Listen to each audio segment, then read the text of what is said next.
Hey everyone, कैसे हो आप सब? बढ़िया एकदम। आज हम बात करने वाले हैं कि हाउ टू चूज प्रोजेक्ट, मतलब अपने कॉलेज में फर्स्ट सेकंड ईयर में प्रोजेक्ट कैसे चूज कर लें जिससे आप एक बेहतरीन प्रोजेक्ट बना सकें जिसको आप रिज्यूम में लगा सकें। क्योंकि आज के एआई एरा में, जो एआई एरा आज का है, उसमें कंपनी सिर्फ दो चीज़ें मांगती हैं। एक तो मतलब तुम्हारा प्रॉब्लम सॉल्विंग कैसा है और तुम्हारा आइडिया क्रिएशन कैसा है, मतलब तुम्हारा माइंड कैसा है किसी भी अप्रोच को लेकर, प्रॉब्लम सॉल्विंग को लेकर।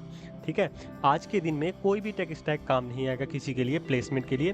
बस आएगा तो आपका दिमाग, जो भी कंपनीज एक्सपेक्ट करेंगी आपको कि आप कैसे कोई भी प्रॉब्लम को सॉल्व करते हो। तो इसका सबसे बेहतरीन तरीका दो ही है। पहला है डीएसए। डीएसए में प्रॉब्लम इसलिए हो जाता है कि डीएसए सिर्फ बड़ी बड़ी कंपनीज ही सिर्फ डीएसए के भरोसे बच्चों को प्लेसमेंट दे देती हैं, लेकिन सारी कंपनीज नहीं देती है। वो मैं कहूँगा 20% 30% देती हैं, बाकी कंपनीज नहीं देती है। तो तुम्हारे पास ऑप्शन बी भी होना चाहिए, जो है प्रोजेक्ट। प्रोजेक्ट एक बहुत ही बेहतरीन ऑप्शन है जो होना ज़रूरी है। बड़ी कंपनीज भी प्रोजेक्ट भी ज़रूरी मांगते हैं। जैसे तुम कोई भी माइक्रोसॉफ्ट या कोई भी बड़ी कंपनी ले लो या एवरेज कंपनी भी ले लो, तुम उसमें जब अपना रिज्यूम सेंड करोगे ना, तो वहाँ पे क्या होता है, वहाँ पे यूजुअली होता है कि रिज्यूम शॉर्ट लिस्टिंग होती है एआई के द्वारा, या फिर कोई भी करता है, जो भी होता है उसमें ना रिज्यूम के अंदर एक ही चीज़ देखी जाती है, प्रोजेक्ट और वर्क एक्सपीरियंस। अभी तो तुम स्टूडेंट हो, फर्स्ट ईयर सेकंड ईयर में हो, तो प्रोजेक्ट एक्सपीरियंस तो आपके पास होगा नहीं। तो आपके पास एक ही रास्ता बचता है, प्रोजेक्ट। तुम कितना भी डीएसए कर लो, रिज्यूम खराब रहेगा। रिज्यूम खराब रहेगा तो डीएसए कितना भी आएगा, रिज्यूम खराब रहेगा तो वो शॉर्ट लिस्ट ही नहीं होगा। तुम्हारा रिज्यूम शॉर्ट लिस्ट ही नहीं होगा, तुम आगे राउंड में पहुंचोगे, डीएसए किस काम आएगा। तो उसके लिए तुम्हारे पास वर्क प्रूफ होना चाहिए, जिसका सबसे बेहतरीन तरीका है प्रोजेक्ट। इस एआई के दिन में कोई भी टेक स्टैक काम नहीं आने वाला। जैसे मुझसे बहुत लोग पूछते हैं कौन सा मैं स्टार्ट करूं। भाई कुछ भी स्टार्ट कर दो, एचटीएमएल सीएसएस जावास्क्रिप्ट ही पढ़ दो। भले ही तुम्हें मशीन लर्निंग में जाना है, एचटीएमएल सीएसएस जावास्क्रिप्ट पढ़ो, डीएसए पढ़ो, मशीन लर्निंग के फिर कॉन्सेप्ट पढ़ना, आर्टिफिशियल इंटेलिजेंस के कॉन्सेप्ट पढ़ना। तुमसे ये नहीं पूछा जाएगा कि भाई तुम एआई में क्या बना के आए हो, तुमने कहीं कोई मॉडल वॉडल बनाया, कुछ नहीं पूछा जाएगा। तुमसे पूछा जाएगा आर्टिफिशियल इंटेलिजेंस क्या होता है, उसका सब्जेक्ट मतलब फिफ्थ सेमेस्टर में जो पढ़ोगे उससे रिलेटेड क्वेश्चन पूछे जाएंगे।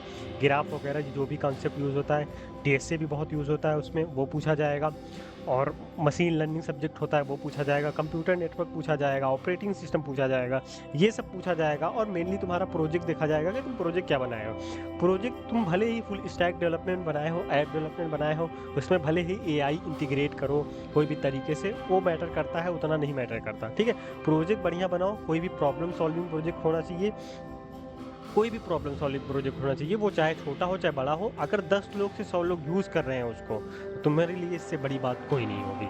ठीक है, तो उसी के लिए आज हम इस वीडियो बना रहे हैं कि हम प्रोजेक्ट को कैसे चूज़ करें और how to approach that project to complete the. Okay, so हम स्टार्ट करते हैं वीडियो को। Okay, so for project creation the first step is idea creation. मतलब आपके पास एक आइडिया होना चाहिए, एक जेन्यून आइडिया जो प्रॉब्लम सॉल्व करे, ना कि आप कहीं से कॉपी कर रहे हो। जैसे यूट्यूब पर बहुत सारे वीडियोस होते हैं ना, टॉप 10 प्रोजेक्ट्स टू मेड, वो बना सकते हो, कोई बात नहीं है, लेकिन उसका आप ट्यूटोरियल देख के बनाओगे, जैसे भी बनाओगे वो रियल आपका माइंड प्रॉब्लम सॉल्वर नहीं बनेगा, आपके अंदर वो चीज़ें नहीं आएंगी। ठीक है, तो सबसे पहला स्टेप है आइडिया क्रिएशन। आपके पास एक बेहतरीन आइडिया होना चाहिए आपका खुद का। चैट जीपीटी से भी आइडिया नहीं पूछना है। चैट जीपीटी को आप आइडिया पूछोगे तो वो जिसके पास जो डेटा रहेगा वही देगा, और आप अपना खुद का आइडिया बताओगे चैट जीपीटी को कि ये आइडिया कैसा है, तो वो खुद भी मतलब आपकी तरफ से बायस्ड रहेगा, बोलेगा हाँ बहुत मस्त है, आप ये कर सकते हो, उसमें वो कर सकते हो। ठीक है, तो सबसे अच्छा तरीका होता है बेसिकली प्रोजेक्ट बनाने का, चाहे वो छोटा हो चाहे बड़ा हो।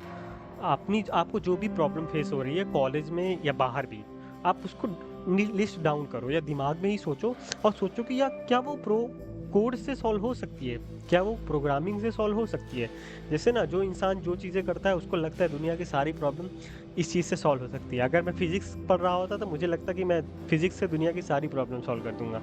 मैं प्रोग्रामिंग कर रहा हूँ तो मुझे लगेगा कि मैं प्रोग्रामिंग से दुनिया की सारी प्रॉब्लम सॉल्व कर दूंगा ये करके।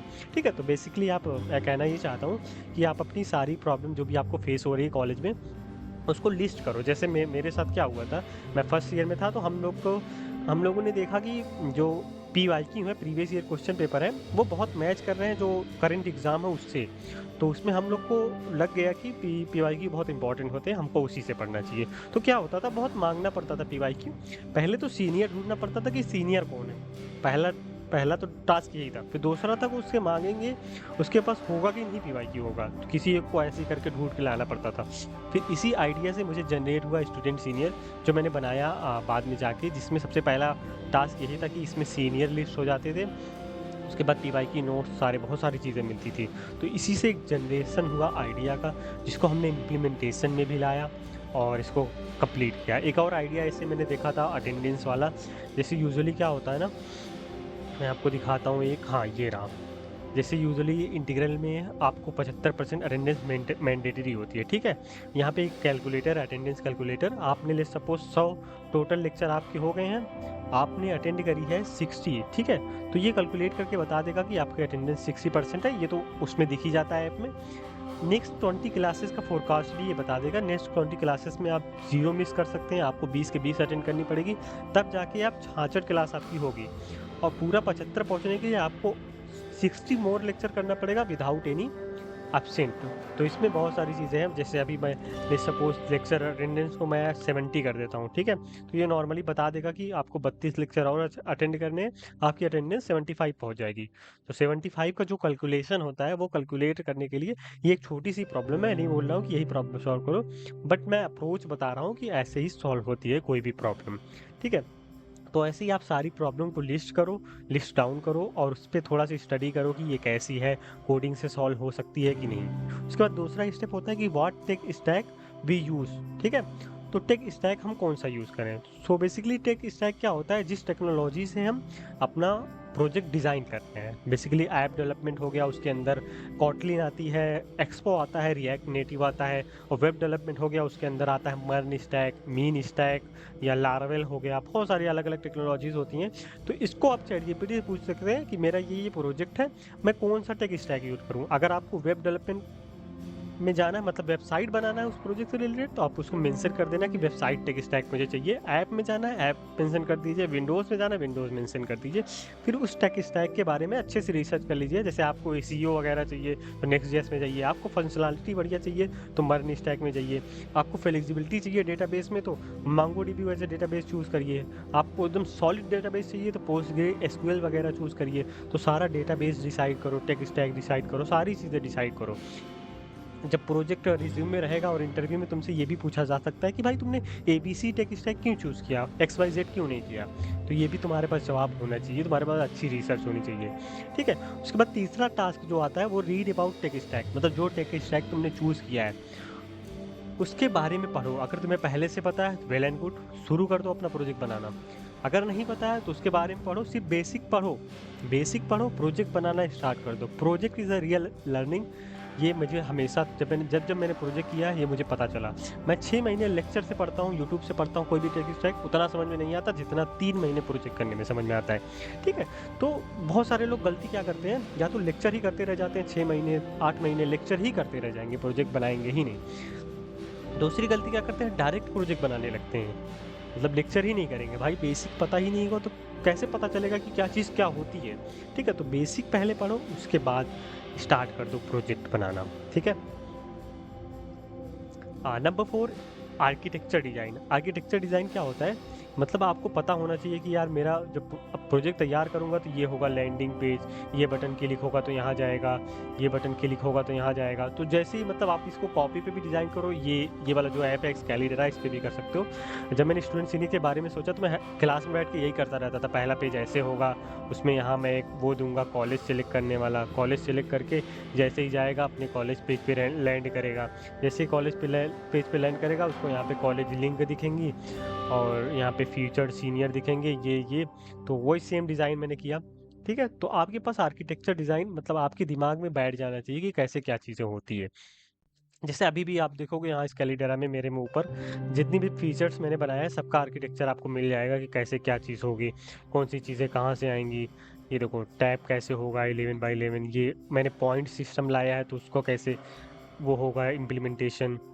ये देखो सब्जेक्ट कैसे आपस में कनेक्ट रहेंगे, स्कीमा कैसे डिज़ाइन होगा, बहुत सारी चीज़ें मैंने सारा पहले उसको रफली ड्रा करते हैं कि कैसे होगा, अप्रोच कैसे होगा, फ्लो ग्राफ कैसे होगा, तब जाके उसका इम्प्लीमेंटेशन करते हैं। इससे क्लैरिटी आती है कि हमारे पास क्लैरिटी रहे सारी चीज़ों की। Sorry, okay, so architecture design का मतलब यही होता है, आप स्केलेड्रा.com पे भी बना सकते हैं आर्किटेक्चर।